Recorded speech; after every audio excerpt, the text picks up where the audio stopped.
Assalamu alaikum warahmatullah. Discourse on Islamism, Islam state Islamic movements എന്ന കോഴ്സിലെ അവസാനത്തെ ക്ലാസ്സിലാണ് നമ്മളുള്ളത്. ഇസ്ലാമോഫോബിയ എന്ന വിഷയം അത് ഇസ്ലാമുമായി ബന്ധപ്പെട്ട വിവിധ പ്രത്യയശാസ്ത്ര ചർച്ചകൾ, അത് ഏറ്റുനടക്കുന്ന ഇസ്ലാമിക് മൂവ്മെൻറ്റുകളെ കുറിച്ചിട്ടുള്ള നിരീക്ഷണങ്ങൾ എന്നിവയിലെല്ലാം നിറഞ്ഞു നിൽക്കുന്ന ഒരു വിഷയമാണ് ഇസ്ലാമോഫോബിയ. അതുകൊണ്ട് തന്നെ ആഗോള അക്കാദമിക വ്യവഹാരങ്ങളിലും പത്ര മാധ്യമ മേഖലകളിലും വിദ്യാഭ്യാസ സ്ഥാപനങ്ങളിലും എന്ന് തുടങ്ങി പോപ്പുലർ കൾച്ചറിലടക്കം ഇസ്ലാമോഫോബിയ നിറഞ്ഞു നിൽക്കുന്നത് നമുക്ക് കാണാം. ഇസ്ലാമിക പ്രസ്ഥാനങ്ങളുമായി ചേർത്തുകൊണ്ടാണ്, അല്ലെങ്കിൽ ഇസ്ലാമിക പ്രസ്ഥാനങ്ങൾ സംസാരിക്കുന്ന വിഷയങ്ങൾ, അവർ മുന്നോട്ട് വെക്കുന്ന ഒരാശയ പരിസരം എന്നിവയെല്ലാം ഒരു പ്രതിസ്ഥാനത്ത് നിർത്തുന്ന, മുസ്ലിമിനെ തന്നെ അപരവൽക്കരിക്കുന്ന ഒരു ചരിത്രം, ഒരു വർത്തമാനം നമുക്ക് ഈ ഇസ്ലാമോഫോബിയ എന്ന ഡിസ്കോഴ്സിൽ വളരെ വ്യക്തമായി കാണാൻ പറ്റും. ഇസ്ലാമോഫോബിയ എന്ന് പറയുന്ന ആ പദത്തിന് ഒരു എറ്റിമോളജിക്കൽ ലീനേജ്, അതിൻ്റെ ഒരു ട്രേസ് നമ്മൾ ചെയ്യുകയാണെങ്കിൽ 1910കളിൽ അലൻ ക്യൂലൻ എന്ന് വിളിക്കപ്പെടുന്ന ഒരു ഫ്രഞ്ച് എത്നോഗ്രാഫർ, അദ്ദേഹമാണ് ഈ പദം ആദ്യമായി ഉപയോഗിച്ചതെന്ന് നമുക്ക് ചരിത്രത്തിൽ കാണാം. അതായത് അന്ന് ആ കാലങ്ങളിൽ ഫിയർ ഓഫ് ഇസ്ലാമിനെ കുറിച്ചുള്ള ഭീതി എന്ന രീതിയിലാണ് ഈ പദപ്രയോഗം ആദ്യഘട്ടങ്ങളിൽ വ്യവഹരിക്കപ്പെട്ടത്. എന്നാൽ പിന്നീട് 1990കളോടുകൂടി, എക്സാക്ട് പറയുകയാണെങ്കിൽ 1997 Islamophobia a challenge for us all എന്ന് പറയുന്ന ഒരു റിപ്പോർട്ടിൽ, അത് റണ്ണി മേഡ് ട്രസ്റ്റിൻ്റെ 1997 റിപ്പോർട്ടിൽ ഒരു മുസ്ലിം വിരുദ്ധത, ഇസ്ലാം എന്നതും കടന്നുകൊണ്ട് മുസ്ലിങ്ങളെ തന്നെ ഒരു റേസായി കാണുന്ന തരത്തിലേക്ക് ഒരു ഇസ്ലാമിക വിരുദ്ധതയും മുസ്ലിം എന്ന് പറയുന്ന ഒരു വംശം എന്ന രീതിയിലേക്ക് വിശദീകരിക്കുകയും, അതിൻ്റെ കൂട്ടത്തിന് ഇസ്ലാമിനെ ഒരു മോണോലിത്തിക്കായി കണ്ടുകൊണ്ട് മുസ്ലിം എന്ന് പറയുന്നത് തന്നെ ഒരു വയലന്റ് ബ്ലോക്കാണ് എന്ന രീതിയിലുള്ള ഒരു വിശദീകരണം 1997 ആ റിപ്പോർട്ടുകളിൽ വിശദീകരിക്കുകയും, അതൊരു ഇസ്ലാമോഫോബിയ എന്ന് പറയുന്ന ഒരു ടേമിനെ ഒരു പോപ്പുലറൈസ് ചെയ്യുവാൻ കാരണമാവുകയും ചെയ്തിട്ടുണ്ട്. ഇത് വളരെ ചുരുക്കം പറഞ്ഞാൽ ഇസ്ലാമോഫോബിയയുടെ ഒരു കോർ നേച്ചർ എന്ന് പറയുന്നത് ഒരു റേസിസ്റ്റ് ഫോം എന്ന നിലയിലാണ് നമുക്കിതിനെ കാണുവാൻ കഴിയുന്നത്. അപ്പോൾ അവിടെ വളരെ വ്യക്തമായി വരുന്ന ഒരു വിഷയം, അത്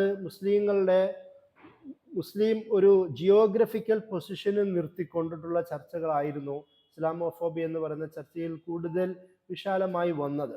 അപ്പോൾ അതിൻ്റെ ഭാഗമായി തന്നെ ഒരു പ്രജുഡീസ് രൂപപ്പെടുക, ഒരു ഭയം നിലനിർത്തുക, ഒരു റേസിസ്റ്റ് സ്വഭാവത്തിലുള്ള ചർച്ചകളിലൂടെ അതിനെ വിശാലമാക്കുകയായിരുന്നു അതിൻ്റെ ലക്ഷ്യം. അതിൻ്റെ ഫോക്കസ് എന്ന് വിളിക്കപ്പെടുന്നത് വ്യക്തിഗതമായും ഒരു കമ്മ്യൂണിറ്റിയുടെ അടിസ്ഥാനത്തിൽ മുസ്ലിങ്ങളെ ടാർഗറ്റ് ചെയ്തുകൊണ്ട് തന്നെ ലക്ഷ്യം വെച്ചുകൊണ്ടുള്ള ഒരു അറ്റാക്ക്, പലതരത്തിലുള്ള അറ്റാക്കുകളായിരുന്നു. അതിൻ്റെ രീതികൾ, അത് വിഭാഗീയത, ഡിസ്ക്രിമിനേഷനിലൂടെ, മുസ്ലിങ്ങൾക്കെതിരെയുള്ള ഹേറ്റ് സ്പീച്ചിലൂടെ, മുസ്ലിങ്ങളെ വ്യക്തിപരമായും സാമൂഹികപരമായും അല്ലെങ്കിൽ സാമൂഹിക മേഖലയിലുള്ള വിവിധ തരങ്ങളിലുള്ള ഒരു എക്സ്ക്ലൂഷനിലൂടെ മാനിഫെസ്റ്റ് ചെയ്തുകൊണ്ടാണ് ഈ പറയുന്ന ഇസ്ലാമോഫോബിയ കൂടുതൽ വിശാലമായത്. സ്വാഭാവികമായും മുസ്ലിങ്ങളെ അപരവൽക്കരിക്കുക എന്ന് തന്നെയായിരുന്നു. അതിലൂടെ മുസ്ലിങ്ങളെ പ്രാന്തവൽക്കരിക്കുക, മാർജിനലൈസ് ചെയ്യുക എന്നൊരു ലക്ഷ്യം ഇസ്ലാമോഫോബിയയുടെ പ്രധാന ഒരു വിഷയമായി വന്നു എന്ന്, അല്ലെങ്കിൽ വിഷയമായി നിൽക്കുന്നു എന്ന് നമുക്ക് അറിയാം. ആ ഒരു ചർച്ചയിൽ നിന്നുകൊണ്ടാണ് ഇസ്ലാമോഫോബിയ എന്നത് മുസ്ലിങ്ങൾക്കെതിരെയുള്ള വളരെ ഭയാനകമായ വൈരാഗ്യം നിറഞ്ഞു നിൽക്കുന്ന, മുസ്ലിങ്ങൾക്കെതിരെയുള്ള ഒരു ടെൻഡൻസി എന്ന നിലയിൽ നമുക്കതിനെ കാണാം. അതുകൊണ്ട് തന്നെ ഒരു ഫെയ്ത്ത് എന്നതിനേക്കാളും അപ്പുറം മുസ്ലിങ്ങളുടെ റേസായി കാണുക. കാരണം നമുക്കിതിൻ്റെ ചരിത്രം ഞാൻ വിശദീകരിച്ച് പറയാം. ഈ ഒരു തരത്തിലൂടെയാണ് മുസ്ലിങ്ങളുടെ ഒരു റിലീജിയസ് ഐഡന്റിറ്റിയെ റേസായി കണ്ടുകൊണ്ട്, അല്ലെങ്കിൽ ഒരു അറബ് കളറുള്ള, അറബ് മാനിഫെസ്റ്റേഷൻ ഉള്ള, അല്ലെങ്കിൽ ഈസ്റ്റിൻ്റെ ആരാണോ ഉള്ളത് അവരെല്ലാം ഏകദേശം ഒരു മുസ്ലിം രീതിയിലേക്ക് മാറുന്നു. അറബ് സംസാരിക്കുന്നവർ മുസ്ലിങ്ങളായി കാണുന്നു, അല്ലെങ്കിൽ അറബ് വേഷവിധാനമുള്ളവർ മുസ്ലിമായി കാണുന്നു. അങ്ങനെ ഒരു വെസ്റ്റ് വേഴ്സസ് ഇസ്ലാം എന്ന് പറയുന്ന ഒരു ആശയം രൂപപ്പെടുകയും, അത് വെസ്റ്റ് എന്ന് പറയുന്നത് ജിയോഗ്രഫിക്കലായി ക്രിസ്ത്യൻ ലോകത്തെ ഒരു ലോകമായി കാണുകയും അതിനെതിരെ ഉള്ളതൊക്കെയും, അതായത് ഇസ്ലാം എന്ന് പറയുന്നത് ജിയോഗ്രഫിക്കലി തന്നെ വേർതിരിക്കുന്ന ഒരു അവസ്ഥ ആദ്യകാലങ്ങളിൽ സജീവമാവുന്നുണ്ട്. ഇത് മൂന്ന് തരത്തിലൂടെ വളരെ വ്യക്തമാണ്. ഒന്ന്, സ്ട്രക്ചറലായി വിവിധ പോളിസികൾ രൂപപ്പെടുത്തിക്കൊണ്ട് മുസ്ലിങ്ങളെ ടാർഗറ്റ് ചെയ്തുകൊണ്ടുള്ള ഒരു സർവേലൻസിന്റെ പോളിസികൾ രൂപപ്പെടുത്തുക. അതുപോലെ തന്നെ ഇന്റർപേഴ്സണൽ, വ്യക്തിപരമായിട്ടുള്ള വെർബൽ അബ്യൂസ്, ശാരീരിക ആക്രമണങ്ങൾ, ജോലി സ്ഥലത്തുള്ള വർക്ക് പ്രൈസുകളുടെ ഡിസ്ക്രിമിനേഷനിലൂടെ അത് വലുതാവുക. അതിൻ്റെ കൂടെ തന്നെ മുസ്ലിങ്ങളെ സ്റ്റീരിയോ ടിപ്പിക്കൽ ഒരു ക്ലീഷ രൂപപ്പെടുത്തുക. ഇസ്ലാം അല്ലെങ്കിൽ മുസ്ലിങ്ങൾ എന്ന് പറയുന്നത് പ്രത്യേകിച്ച് ചില ഒരു മോണോലിത്തിക് ബ്ലോക്കായിക്കൊണ്ട് കാണുകയും അവർ ഇൻഹെറന്റ്ലി ഹിംസാത്മകമായി ചിന്തിക്കുന്നവരാണ്. ഇസ്ലാം മുസ്ലിം എന്ന് പറയുന്നത് തന്നെ ഹിംസയുടെ പ്രതിനിധാനം എന്ന രീതിയിൽ കാണുന്നു. അതിൻ്റെ കൂടെ തന്നെ ഞങ്ങൾക്കെതിരായവരാണ്, ആന്റി വെസ്റ്റ് എന്ന രീതിയിലുള്ളൊരു കാഴ്ചപ്പാടിലേക്ക് രൂപീകരിക്കുന്ന രീതിയിലാണ് നമുക്ക് കാണാൻ കഴിയുന്നത്. കാരണം ഇസ്ലാമിക പ്രസ്ഥാനങ്ങളെക്കുറിച്ച് നമ്മൾ സംസാരിക്കുമ്പോഴും അല്ലെങ്കിൽ ഇസ്ലാമിനെ കുറിച്ച് ആരെങ്കിലും സംസാരിക്കുന്നവർ അവരൊക്കെയും വെസ്റ്റ് വിരുദ്ധരാണെന്ന് പറയുന്ന ഒരു കാഴ്ചപ്പാട് നമ്മൾ ഇസ്ലാമിക പ്രസ്ഥാനങ്ങളുമായി ബന്ധപ്പെട്ട ചർച്ചയിൽ പരാമർശിച്ചിരുന്നല്ലോ.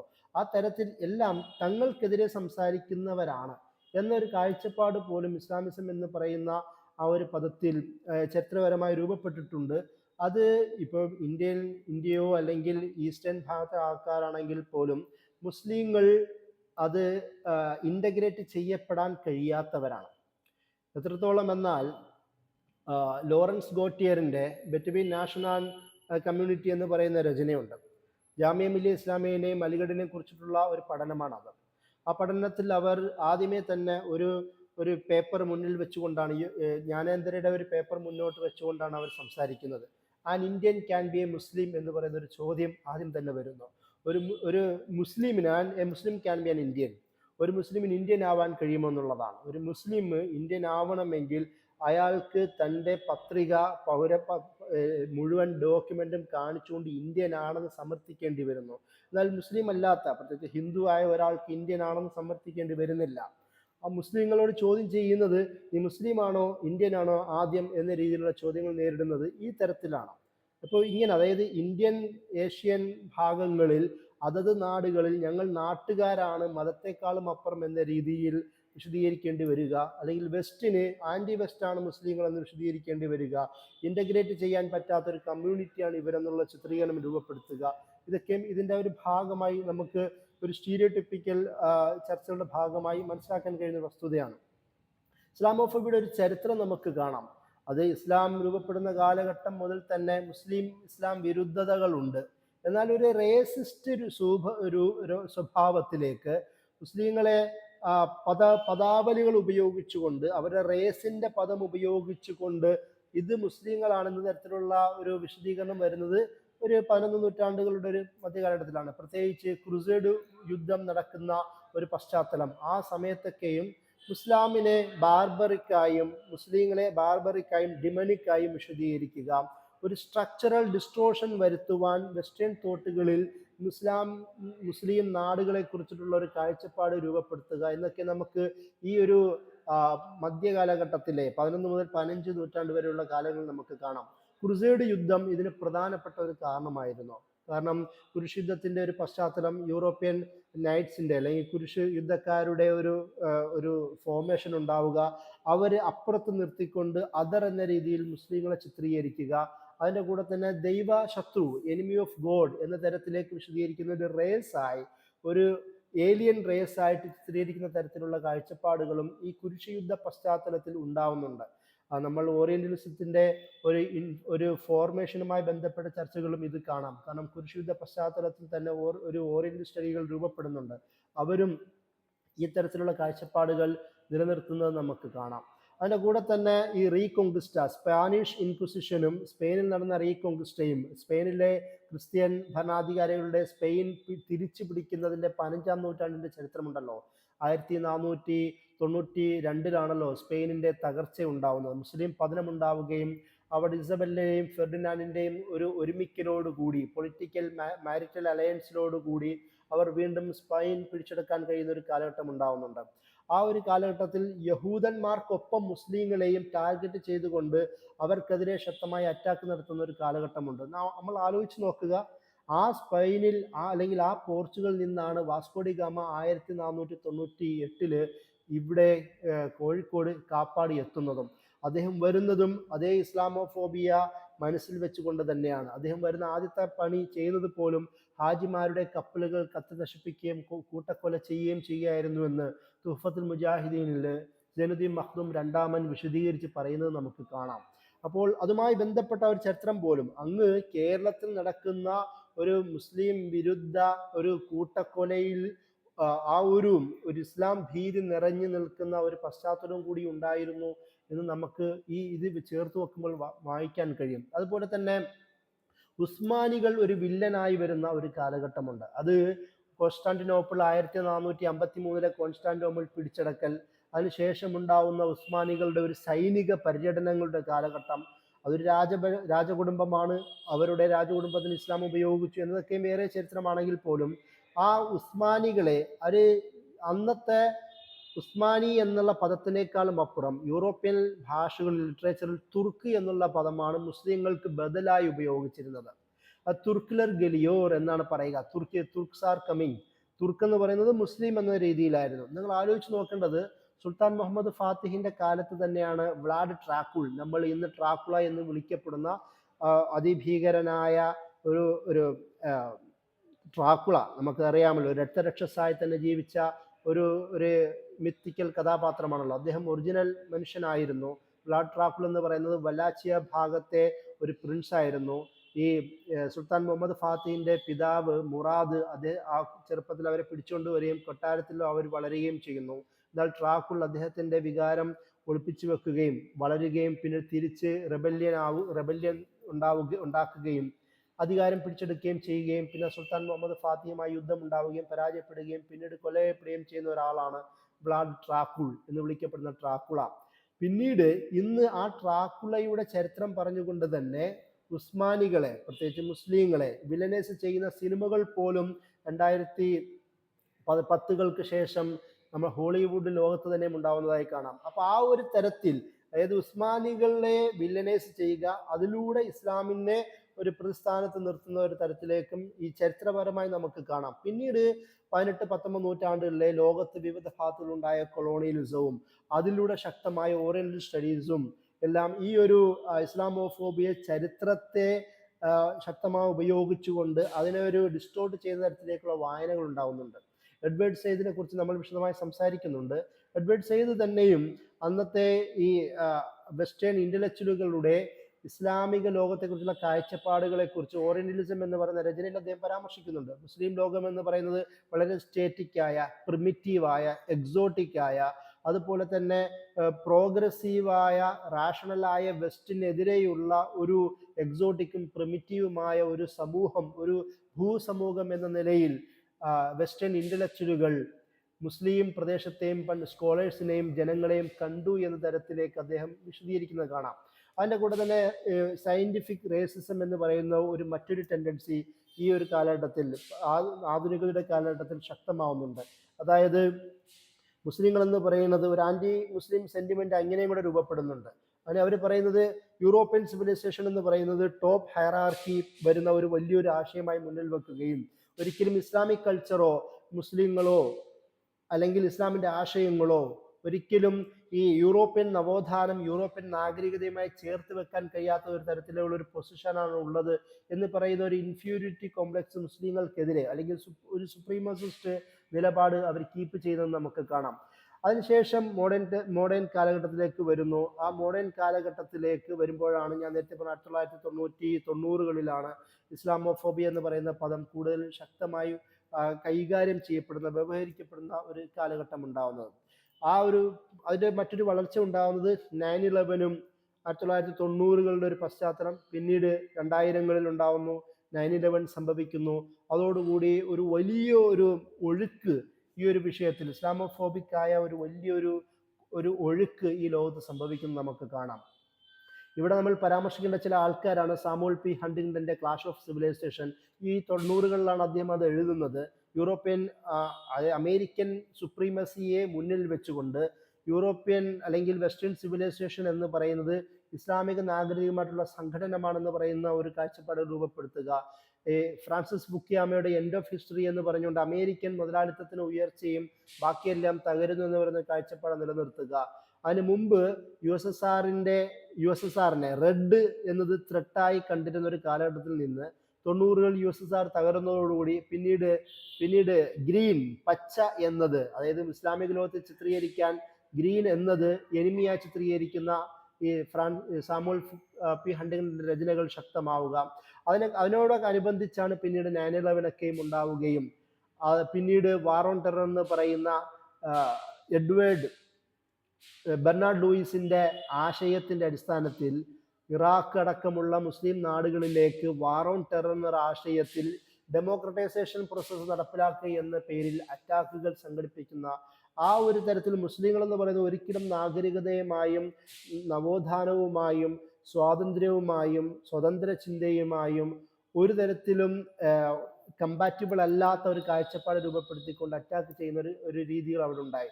അതിൻ്റെ കൂടെ തന്നെ ഒരുപാട് കോൺസ്പിറസി തിയറികൾ ശക്തമായി.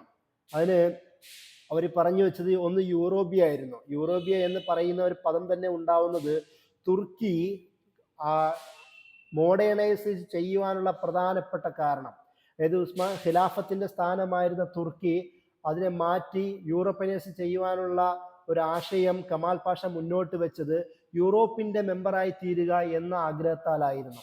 എന്നാൽ 1924 മുതൽ 2025 കഴിഞ്ഞ് 26 ഈ ഒരു നിമിഷം വരെയും യൂറോപ്യൻ യൂണിയന്റെ ഫുൾ മെമ്പർ ആവുവാൻ ഇതുവരെ തുർക്കി കഴിഞ്ഞില്ല.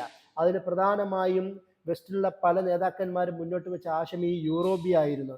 എങ്ങാനും തുർക്കി യൂറോപ്പിന്റെ മെമ്പറായി മാറുകയാണെങ്കിൽ യൂറേബ്യ ആയി മാറുമെന്നും അതോടുകൂടി വെസ്റ്റിനെ ഇസ്ലാമൈസ് ചെയ്യാനുള്ള ഒരു പ്ലാനാണ് അതൊന്നും എന്ന രീതിയിലുള്ള ഒരു കൾച്ചറൽ ഒരു ഭയം മുസ്ലിം നാടുകളിലേക്ക്, പ്രത്യേകിച്ച് തുർക്കിക്കെതിരെ ഈ യൂറോപ്പിലെ പല നാട്ടുകാരും ഇന്റലക്ച്വൽ ഫിഗറുകളും മുന്നോട്ട് വെച്ചത് നമുക്ക് കാണാം. അതിൻ്റെ കൂടെ തന്നെ ഏഷ്യയിലെ നമ്മളെപ്പോലുള്ള വിവിധ നാടുകളിലും വെസ്റ്റ് മുസ്ലിം സമൂഹത്തെയും അവിടുത്തെ തദ്ദേശ ജനവാസികളെയും ഡിവൈഡ് ചെയ്യുവാൻ വേണ്ടി ഡിവൈഡ് ആൻഡ് റൂൾ പോളിസികൾ പ്രത്യേകിച്ച് ബ്രിട്ടീഷ് ഉപയോഗിച്ച് നമുക്ക് കാണാമല്ലോ. അതും ഒരു മുസ്ലിം വിരുദ്ധത എന്ന നിലയിൽ കൂടുതൽ ശക്തിപ്പെടുത്തിക്കൊണ്ടായിരുന്നു. ഇവിടുത്തെ ബ്രാഹ്മണിക് ഹിസ്റ്റോറിക്കൽ നെറേറ്റീവ്സും കൊളോണിയൽ നെറേറ്റീവ്സും എല്ലാം അതിനെ സഹായിക്കുന്ന തരത്തിലേക്ക്, ഡിവൈഡ് ആൻഡ് റൂൾ പോളിസിയെ സഹായിക്കുന്ന തരത്തിലേക്ക് ഏഷ്യൻ നാടുകളിലും അവർ ഉപയോഗിച്ചതായി നമുക്ക് കാണാം. അപ്പൊ ഈ ഒരു പശ്ചാത്തലം, ഈ ഒരു ചരിത്രം നമുക്കുണ്ട്. ഇതിന് മറ്റൊരു പ്രധാനപ്പെട്ട കാര്യം, ഇത് ഞാൻ പറഞ്ഞത് ഒരു ഹോൾ ചരിത്രമായിരുന്നുവെങ്കിൽ അതിനെ അക്കാദമികമായ ലെവലിലേക്ക് ഒരു ജ്ഞാന മേഖലകളിൽ ഏറ്റവും കൂടുതൽ ആഴത്തിൽ പ്രശ്നമുണ്ടാക്കിയത് ഓറിയന്റലിസ്റ്റ് ചർച്ചകളിൽ തന്നെയായിരുന്നു. ഒന്ന് ഈ അതറൈസിങ് എന്ന ഒരു കാഴ്ചപ്പാട് അത് രൂപപ്പെടുത്തിയത് ഈ പഠനങ്ങളിലൂടെയാണ്.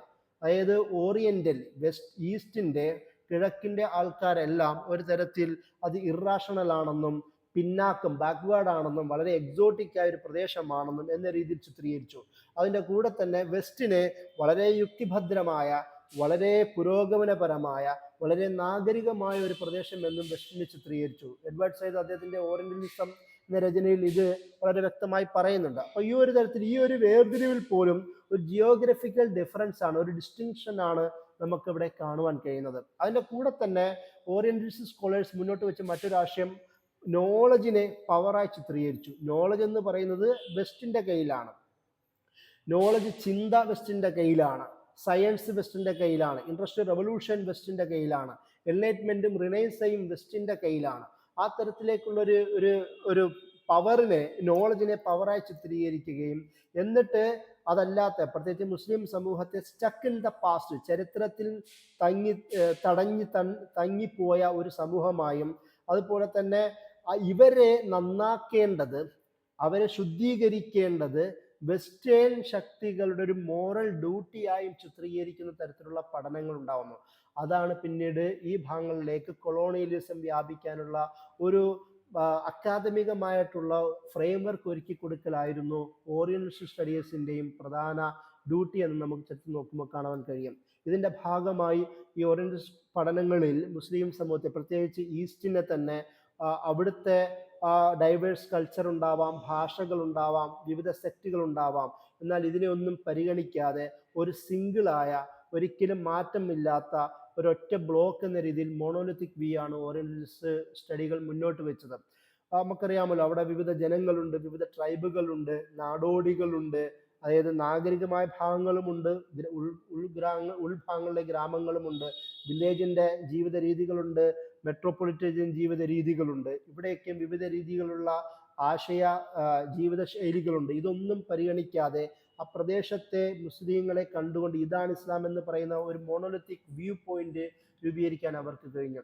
അതിന്റെ കൂടെ തന്നെ ഓറിയന്റലിസ്റ്റ് രചനകളിലെ മറ്റൊരു പ്രധാനപ്പെട്ട ഒരു പ്രശ്നമുണ്ടായിരുന്നത് ഇസ്ലാമിക് ത്രെട്ട് എന്ന് പറയുന്ന ഒരു ആശയത്തെ മുന്നോട്ട് വെക്കുക എന്നുള്ളതായിരുന്നു. അത് 9/11 മുമ്പാണെങ്കിലും ശേഷമാണെങ്കിലും ഇസ്ലാമിക് ത്രെട്ട് എന്ന് പറയുന്നത് ഒരു വലിയൊരു വിഷയമാക്കി വെക്കുകയും ടെററിസ്റ്റ് എന്ന് പറയുന്ന ഒരു പദപ്രയോഗം എല്ലാ മുസ്ലിങ്ങളും ടെററിസ്റ്റ് അല്ലെങ്കിലും എല്ലാ ടെററിസ്റ്റുകളും മുസ്ലിങ്ങളാണ് എന്ന് പറയുന്ന ഒരു വ്യൂ പോയിന്റ് പോലും ലോകതലത്തിൽ വ്യാപിപ്പിക്കുവാൻ ഓറിയന്റലിസത്തിന് കഴിഞ്ഞിട്ടുണ്ട് എന്നത് നമുക്ക് നോക്കുവാൻ കഴിയും. അതുപോലെ തന്നെ ഒരു പൊളിറ്റിക്കൽ യൂട്ടിലിറ്റി ആയിട്ട് ഈ ഓറിയന്റലിസ്റ്റ് സ്റ്റഡീസിനെ അവർ ശക്തമായി ഉപയോഗിച്ചിട്ടുണ്ട്. അതിന്റെ ഭാഗമായി തന്നെയാണ് വാർ ഓൺ ടെറർ എന്ന് പറയുന്ന പോളിസികൾ ഉണ്ടാവുകയും ഈ നമുക്ക് ഇപ്പോൾ കാണാൻ കഴിയുന്ന ഇമിഗ്രേഷൻ പോളിസികളുടെ കാര്യത്തിലുള്ള റെസ്ട്രിക്ഷൻ രൂപപ്പെടുത്തുന്നത് പോലും ഈ സ്റ്റഡികളുടെ ഭാഗമാണ്. അതിനെ ഒരു പക്ഷേ നമുക്ക് ഏറ്റവും നല്ല ഉദാഹരണം അത് ബെർണാഡ് ലൂയിസിന്റെ പഠനങ്ങൾ തന്നെയാണ്. അദ്ദേഹത്തിന്റെ വാട്ട് വെന്റ് റോങ് എന്ന് പറയുന്ന രചനകൾ, അല്ലെങ്കിൽ ഇസ്ലാമുമായി ബന്ധപ്പെട്ട് ഏറ്റവും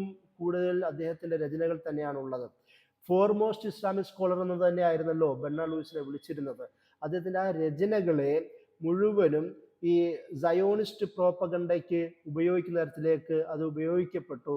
അതുപോലെ തന്നെ ഓറിയന്റലിസ്റ്റ് കാഴ്ചപ്പാടിലൂടെ മുസ്ലിം നാടുകൾക്കെതിരെയുള്ള ഒരു വീക്ഷണം രൂപപ്പെടുത്തുന്നതിലും ബെർണാഡ് ലൂയിസിന്റെ ചിന്തകളും അദ്ദേഹത്തിന്റെ ഉപദേശങ്ങളും സഹായകമായിട്ടുണ്ട് എന്ന് നമുക്ക് കാണുവാൻ കഴിയും. ഇത്രത്തോളമാണ് ഓറിയന്റലിസം എന്നത് ഇസ്ലാമോഫോബിയ ഒരു അക്കാദമിക വൈജ്ഞാനിക മേഖലകളിൽ, അതുമാത്രമല്ല സ്റ്റേറ്റുകളുടെ പോളിസി രൂപീകരണത്തിൽ പോലും സ്വാധീനിച്ചത് എന്ന് നമുക്ക് നോക്കുമ്പോൾ കാണാം. അതിൻ്റെ കൂടെ മറ്റൊരു വിഷയമാണ് പോപ്പുലർ കൾച്ചർ എന്നത്. അത് വെസ്റ്റ് ഈസ്റ്റ് വ്യത്യാസമില്ലാതെ തന്നെ പോപ്പുലർ കൾച്ചറുകളിൽ ഇസ്ലാം മുസ്ലിം എന്ന് പറയുന്നത് വില്ലനൈസ് ചെയ്യപ്പെടുന്ന, മാർജിനലൈസ് ചെയ്യപ്പെടുന്ന, അദറൈസ് ചെയ്യപ്പെടുന്ന ഒരു രീതികൾ നമുക്ക് കാണാം. അത് ചെറിയൊരു ഉദാഹരണമാണിത്. അതായത് ഏർലി 20th സെഞ്ചുറി, 20ാം നൂറ്റാണ്ടിന്റെ തുടക്കകാലങ്ങളിൽ മുസ്ലിങ്ങൾ എന്ന് പറയുന്നത് അത് ഒരു ബെല്ലി ഡാൻസർ, സ്ത്രീകളാണെങ്കിൽ ബെല്ലി ഡാൻസർ, പുരുഷന്മാരാണെങ്കിൽ ബോംബേഴ്സ്, അക്രമികളായ ഒരു സമൂഹം, അല്ലെങ്കിൽ ധനികരായ ഒരു മതാസക്തരായ, അല്ലെങ്കിൽ ദൂരം മൂർത്ത ആർത്തിമൂത്ത ബില്യണറായ പണച്ചാക്കുകളുടെ ഒരു ഭാവം ഉണ്ടാവുന്നു. 3 Bs എന്നാണല്ലോ അതിനെ വിളിക്കുക: ബില്യണർ, ബെല്ലി ഡാൻസർ, ബോംബേഴ്സ് എന്ന രീതിയിലാണ് ഈ ഒരു ആദ്യകാല മുസ്ലിം സമൂഹത്തെ പോപ്പുലർ കൾച്ചറിൽ കാണിച്ചിരുന്നത്. അത് Arabian Nights, the thief of Baghdad പോലുള്ള സിനിമകളിലും വർക്കുകളിലും നമുക്ക് ഈ ഒരു കാഴ്ചപ്പാട് കാണാം. ജാക്ക് ഷഹീന്റെ ഈ മുസ്ലിങ്ങളുടെ ഈ റീൽസിലുള്ള മുസ്ലിങ്ങളുടെ പ്രാതിനിധ്യത്തെക്കുറിച്ചുള്ള രചനയിൽ അദ്ദേഹം ഇത് കൂടുതൽ വിശദീകരിക്കുന്നുണ്ട്. അതിനുശേഷം കോൾഡ് വാർ 80-90കളുടെ പശ്ചാത്തലത്തിൽ വില്ലനൈസ് ചെയ്യപ്പെടുന്ന മുസ്ലിമിന്റെ ഒരു അനുമാനം നമുക്ക് ഈ പോപ്പുലർ കൾച്ചറിൽ കാണാം.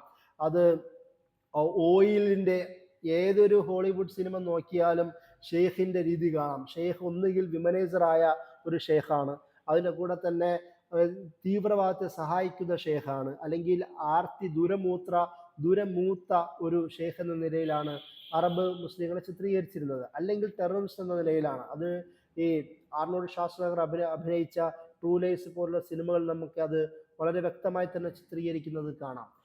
എത്രത്തോളം എന്നാൽ ആ വില്ലൻ ആയി ഉപയോഗിക്കുന്ന കഥാപാത്രം പോലും ഏഷ്യക്കാരനാവുക, പ്രത്യേകിച്ച് ഇന്ത്യനായ നടനെയാണ് അതിൽ മുസ്ലിമായ വില്ലനായിട്ട് ട്രൂ ലൈസിൽ ഉപയോഗിക്കുന്നത്.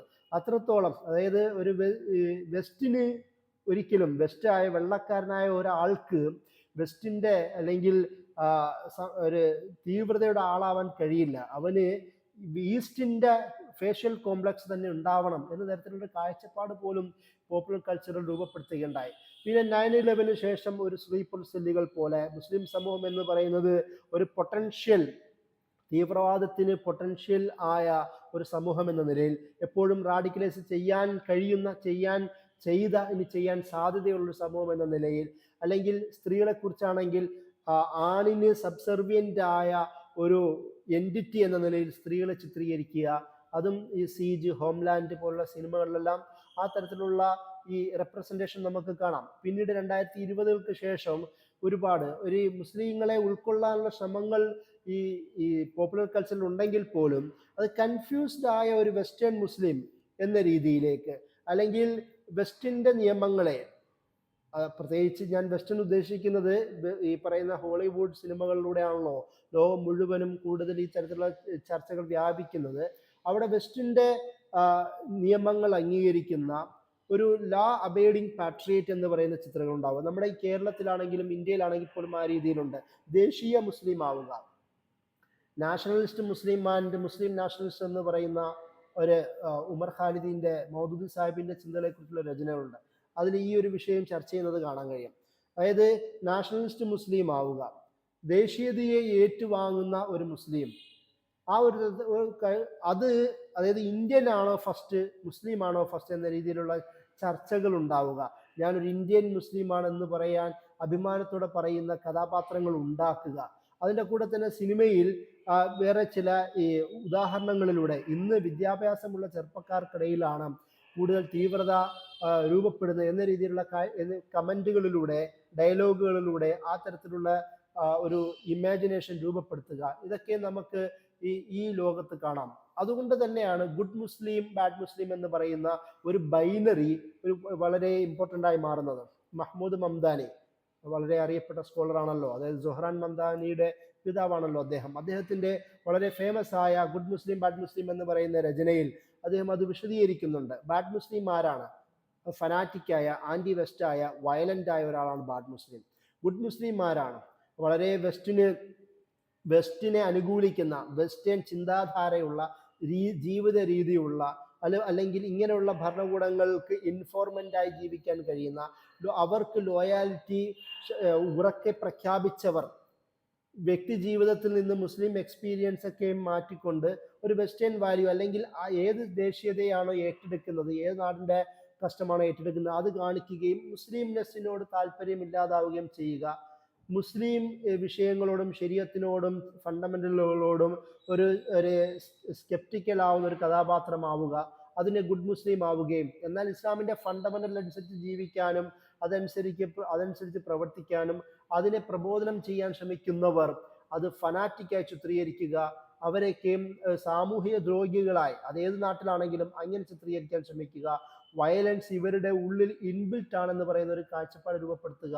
ഇതൊക്കെയും നമുക്ക് ഈ ഒരു പോപ്പുലർ കൾച്ചറിൽ കാണാമെന്ന് മഹ്മൂദ് മംദാനി വിശദീകരിക്കുന്നുണ്ട്. അതിൻ്റെ കൂടെ തന്നെ മറ്റൊരാണ് ഈ ജെൻഡേർഡ്, ഒരു ലിംഗപരമായ ഒരു കാഴ്ചപ്പാടിലൂടെ മുസ്ലിം സമൂഹത്തെ കാണുക. മുസ്ലിം മനുഷ്യൻ ആണ് എന്നത് അഗ്രസീവായ ഒരു കഥാപാത്രമാണെന്നും, മുസ്ലിം വിമൻ എന്ന് പറയുന്നത് അവർക്ക് ലിബറേഷൻ അനിവാര്യമാണ്, ആ ലിബറേഷൻ കൊടുക്കാൻ കഴിയുന്നത് വെസ്റ്റിന് മാത്രമാണ്, അല്ലെങ്കിൽ ഈ പ്രോഗ്രസീവായ, ഇന്നോവേറ്റീവായ നമ്മൾക്കാണ്, മോഡേണിസ്റ്റായ നമ്മൾക്കാണ് ഇത് കൊടുക്കാൻ കഴിയുന്നത് എന്ന് എല്ലാവരും ചിന്തിക്കുക. ഇന്ന് നമ്മുടെ ഇന്ത്യയിലാണെങ്കിൽ വലതുപക്ഷ, പ്രത്യേകിച്ച് സംഘപരിവാർ, അവരാണ് ഈ ലിബറേഷൻ ഏറ്റുപിടിച്ചിരിക്കുന്നത്. മുത്തലാഖ് പോലുള്ള കാര്യങ്ങളൊക്കെയും മുസ്ലിം സമൂഹത്തിൻ്റെ രക്ഷയ്ക്ക് ചെയ്തതാണ് മോദി എന്ന തരത്തിലുള്ള സംഘപരിവാർ സഹയാത്രികൾ ഏറ്റുപിടിക്കുന്നതൊക്കെ നമുക്ക് കാണാമല്ലോ.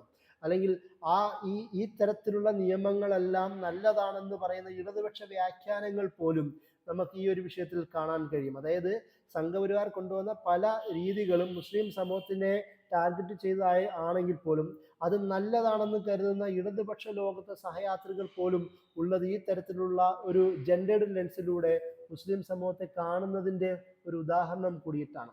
ഇതിന് സോഷ്യൽ എഫക്റ്റുകൾ നോക്കുക. ഒരു ഭയങ്കരം ആപത്തുണ്ടാകുന്ന തരത്തിലാണ് നമുക്ക് പോളിസികൾ രൂപപ്പെടുത്താൻ കഴിയുക. അതിൻ്റെ കൂടെ തന്നെ മുസ്ലിം എന്ന് പറയുന്നത് ഒരു ടെററിസ്റ്റ് ആണ്, എല്ലാ മുസ്ലിങ്ങളും ടെററിസ്റ്റ് അല്ലെങ്കിലും എല്ലാ ടെററിസ്റ്റുകളും മുസ്ലിങ്ങളാണെന്ന് പറയുന്ന ഒരു ധാരണ പരത്താൻ അത് സഹായിക്കുക. ഇതിലൂടെ ഒരു മുസ്ലിം ചെറുപ്പത്തിന്, യുവാക്കൾക്ക് തങ്ങൾ വിലനേസ് ചെയ്യപ്പെടുകയും തങ്ങൾ ഏലിയൻറ്റ് ചെയ്യപ്പെടുകയും അതിൻ്റെ കൂടെ തന്നെ മനുഷ്യൻ അല്ല എന്ന് പറയുന്ന ഒരു രൂപമുണ്ടാക്കുകയും സ്വന്തം തന്നെ താൻ മനുഷ്യനല്ലാതാവുന്നു എന്ന് പറയുന്ന ഒരു ഗ്യാസ് ലൈറ്റിങ്ങിനുണ്ടാവുന്നുണ്ടല്ലോ, ഒരു സ്വയം തന്നെ സംശയം ഉണ്ടാക്കുന്ന തരത്തിലേക്ക് ഈ എഫക്റ്റ് മുസ്ലിം സമൂഹത്തെ ആഴത്തിൽ ബാധിക്കുന്ന ഒരു സാഹചര്യമായും ഇത് മാറുന്നുണ്ട്. അതിൻ്റെ കൂടെ തന്നെ നമ്മൾ നേരത്തെ ഓറിയന്റലിസം പറഞ്ഞതുപോലെ തന്നെ അക്കാഡമിയ ലോകത്തും ഇസ്ലാമോഫോബിയ ശക്തമായി മാറുന്നു. പ്രത്യേകിച്ച് കരിക്കുലങ്ങളിൽ അത് വ്യക്തമാണ്. ഓറിയന്റിസ്റ്റ് കാഴ്ചപ്പാടുകളെ അത് പകർത്തിയെടുക്കുകയും അതിലൂടെ ഇസ്ലാം എന്ന് പറയുന്നത് ഒരു തരത്തിലുള്ള ശത്രുപക്ഷത്തുള്ള ശത്രു ആയി ചിത്രീകരിക്കുക, മോണോലിത്തിക്കായി ഇസ്ലാമിനെ മുസ്ലിങ്ങളെ ചിത്രീകരിക്കുക, അത്തരത്തിലുള്ള പോർട്രേറ്റുകൾ ഉണ്ടാക്കുക.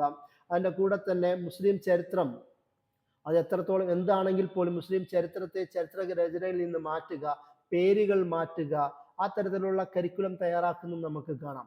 അതിൻ്റെ കൂടെ തന്നെ മറ്റൊരു പ്രശ്നമാണ് ഇൻസ്റ്റിറ്റ്യൂഷണൽ സൈലൻസ്, വ്യവസ്ഥാപിതമായ തരത്തിലുള്ള നിശബ്ദത ഈ ഒരു ലോകത്ത് നമുക്ക് കാണാം. പ്രത്യേകിച്ച് യൂണിവേഴ്സിറ്റികളിലും വിദ്യാഭ്യാസ സ്ഥാപനങ്ങളിലുമെല്ലാം ഇസ്ലാമോഫോബിയ പ്രകടിപ്പിക്കാൻ പറ്റുന്ന തരത്തിലേക്ക് താതാത്മ്യം പ്രാപിക്കുന്ന ഒരവസ്ഥ ഉണ്ടാവുന്നു. അവിടെ ഹേറ്റ് സ്പീച്ചുകൾ ഉണ്ടാവുന്നു, അവിടെ ഡിസ്ക്രിമിനേഷൻ ശക്തമാവുന്നു. അതിൻ്റെ അടിസ്ഥാനത്തിലുള്ള കരിയറിൽ മുസ്ലിങ്ങൾക്ക് മുസ്ലിം അക്കാഡമിയിൽ തന്നെ മുസ്ലിം ഇന്റലക്ച്വൽക്ക് സ്കോളേഴ്സിന് അവരുടെ കരിയർ വളർച്ചയിൽ ഇത് വലിയ തടസ്സമായി മാറുന്നു.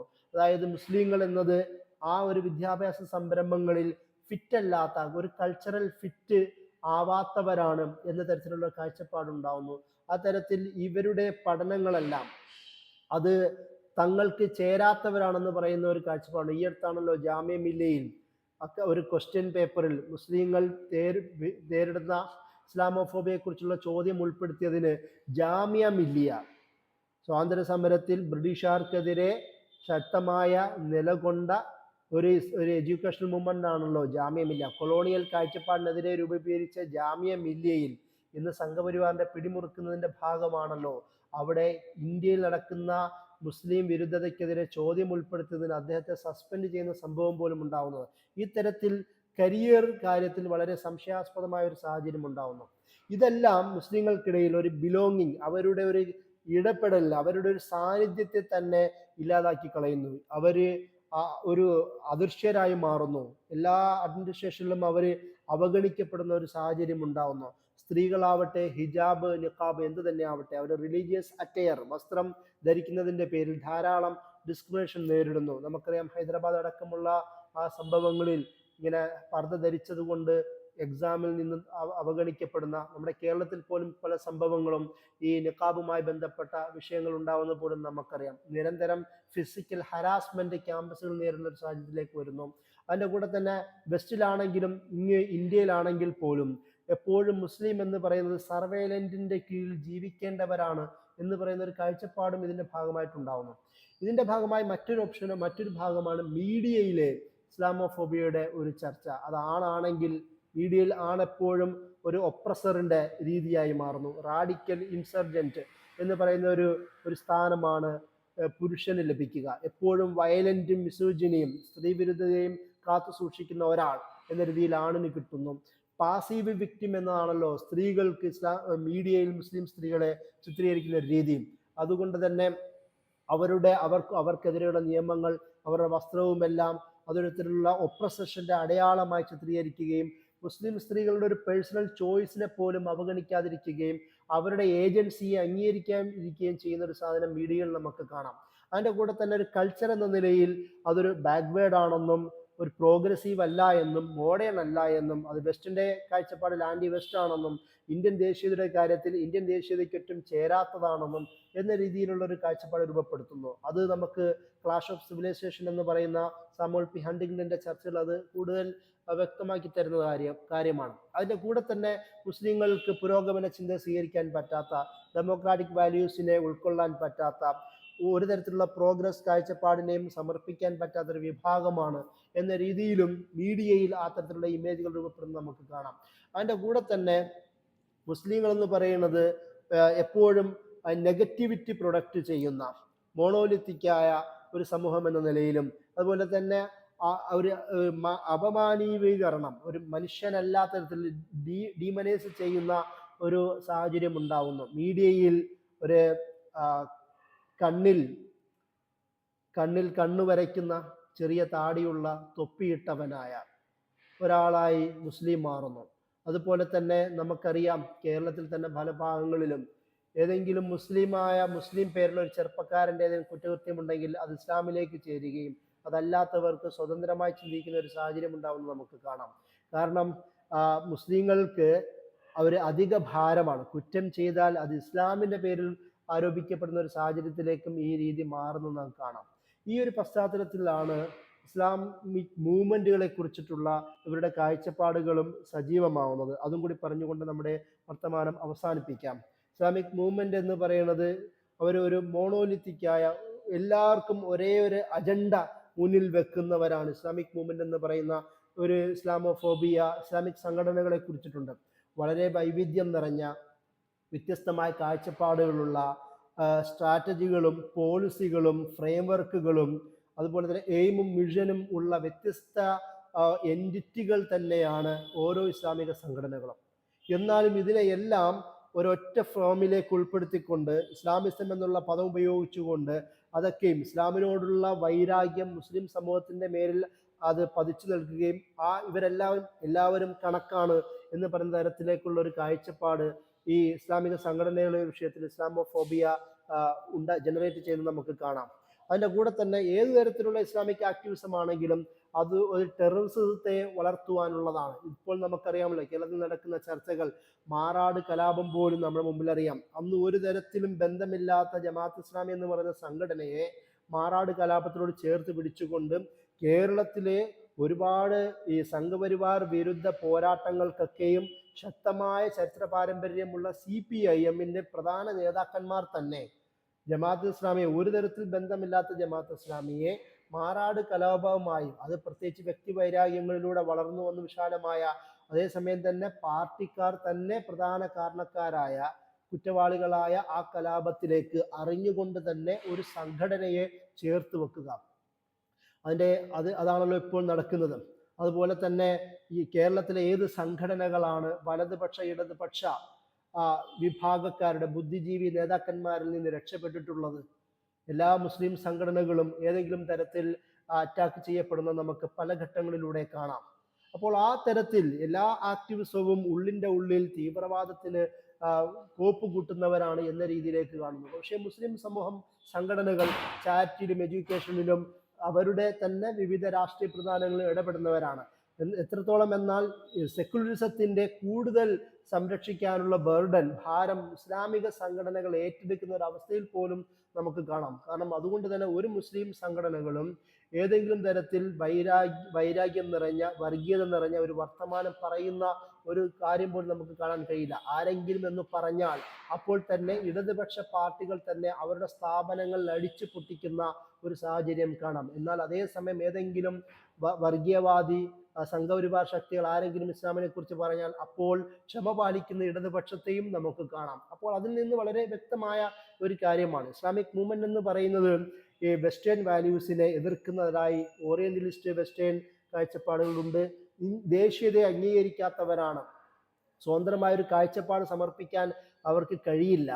സ്വതന്ത്രമായി ചിന്തിക്കാൻ കഴിയുന്ന ഏജൻസി മുസ്ലിങ്ങൾക്ക് വേണ്ട എന്ന തരത്തിലുള്ള ഒരു നിലപാടുകൾ നമുക്ക് ഇസ്ലാമിക് മൂവ്മെന്റിനോടുള്ള കാഴ്ചപ്പാടുകൾ കേരളത്തിലാവട്ടെ ഇന്ത്യയിലാവട്ടെ നമുക്കത് കാണാം. ഈ തരത്തിൽ മുസ്ലിങ്ങളുടെ ഏജൻസി, നമ്മൾ ഒരു തരത്തിൽ പറഞ്ഞാൽ സംരക്ഷണ അമ്മാവന്മാർ എന്ന് പറയുന്ന ഒരു പദപ്രയം പോലും ഏജൻസി സ്വയം ഏറ്റെടുക്കുന്ന, ഞങ്ങളില്ലെങ്കിൽ മുസ്ലിം സമൂഹം തകർന്നു പോകും എന്ന് പറയുന്ന ഒരു ഏജൻസി ഏറ്റെടുക്കലുണ്ടല്ലോ, അത് തന്നെ ഇസ്ലാമോഫോബിയയുടെ ആഴത്തിൽ നിറഞ്ഞു നിൽക്കുന്ന ഒരു വിഷയം കൂടാണ് എന്ന് ഞാൻ പറഞ്ഞുകൊണ്ട് അവസാനിപ്പിക്കുന്നു. അസ്സലാമു അലൈക്കും.